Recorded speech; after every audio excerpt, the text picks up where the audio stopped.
अचो त हिकु कहाणी ॿुधूं जंहिंजो उनवान आहे दुनिया में हिकिड़ी धीउ आहे। बराए महिरबानी ही कहाणी ॿुधी तव्हांखे पहिरियों ख़्यालु कहिड़ो आयो ज़रूरु ॿुधाईंदा।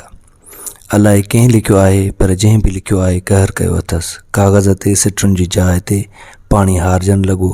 दिलि चयो रड़ियूं करे रोइजे, कंहिंखे भाकुर में भरिजे ऐं सीने जा नलका खुली वञनि। हिकायत कुझु हीअं आहे। शादीअ खां पहिरीं पंहिंजे जनम ॾींहुं अचण खां पहिरीं चवंदी हुई, बाबा तोहफ़ो वरितई? मां मुरकंदो हुउसि, नहकार में कंदुलो ॾींदो हुउसि। हू कावड़ विचां मुंहुं सुॼाईंदी हुई ऐं पोइ जनम ॾींहं ते ओचितो तोहफ़ो मिलंदो हुउसि त ॾाढो ख़ुशि थींदी हुई।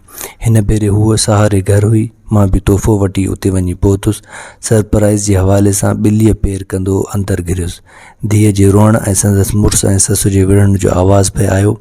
मां ॻरीअ दिलि सां उतां मोटी आयुसि। फ़ोन ते संदसि सहारे घर अचण लाइ चयमि त चयईं, बाबा अॼु न अचिजो, असीं ॿाहिरि मानी खाइण आया आहियूं। अॼु मुंहिंजी सालगिरह आहे न। अला अला अला कीअं वॼणियूं थी वेंदियूं आहिनि हिकदमि। कीअं रहे जे पोयां चेहरे खे लिकाइण सिखी वठंदियूं आहिनि।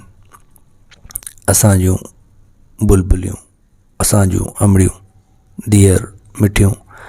वक़्तु सभु कुझु कीअं करे छॾींदो आहे।